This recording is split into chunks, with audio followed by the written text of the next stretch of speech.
Welcome to the video on effective blaming.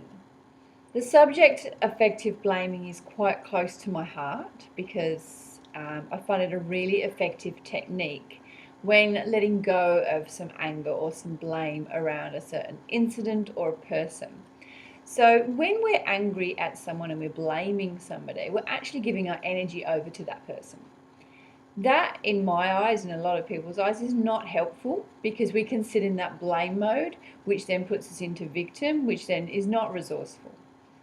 And really, do we want to give the person that we're blaming the energy? We want to take back that energy for us. So a thing that I like to do, and I learnt this at a Tony Robbins seminar a while back, is a thing called effective blaming. And effective blaming is basically writing or voicing your words and your thoughts and feelings, expecting no response from the person or the incident. So we'll use a person in the example. So blaming them effectively means that you're effectively thanking them for what they have done, because then you wouldn't be the person that you are today. You wouldn't have seen who they truly were, and you wouldn't have moved on from that. So I'll give an example of what I did and how it helped me. I'm not going to name the person, of course, that I wrote this letter to. Now, I'm a writer, so I'd like to write things. Some people like to talk, and you could talk into your phone. The point of this exercise is to expect no response. So I'm writing my letter. It was a good 3 or 4 pages long. And the more I wrote, the more emotional I got, and the more I realized that what they had done had actually helped me.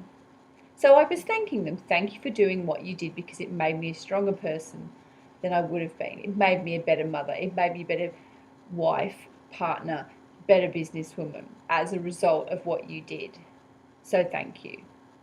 You must realize you're not actually thanking them. We're not condoning what they did. What you're actually doing is forgiving yourself. And forgiveness is the first step. So I wrote this long letter, and in fact I did mail it, not expecting a response. In fact, I wasn't even sure if I had the right address. They did actually respond, and the purpose of this is not to get the response, but the response I got actually blew me out of the water. And so that ended it well. Now, for some people, they're actually wanting to blame someone who may not even be here anymore. I still suggest you write the letter or speak in a recording and do something with that, even though they're not here. This is a process for you to forgive yourself.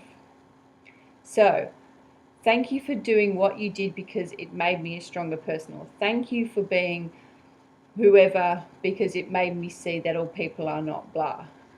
That kind of stuff. So effectively blaming them, you're getting your power back, and no longer will they have that control, and you have no other reason to hang on to that victim mentality of they did this and they did that. Take responsibility for the way that you are dealing with it and move on. That's my tip for effective blaming. Any questions, click me an email. Thanks, guys.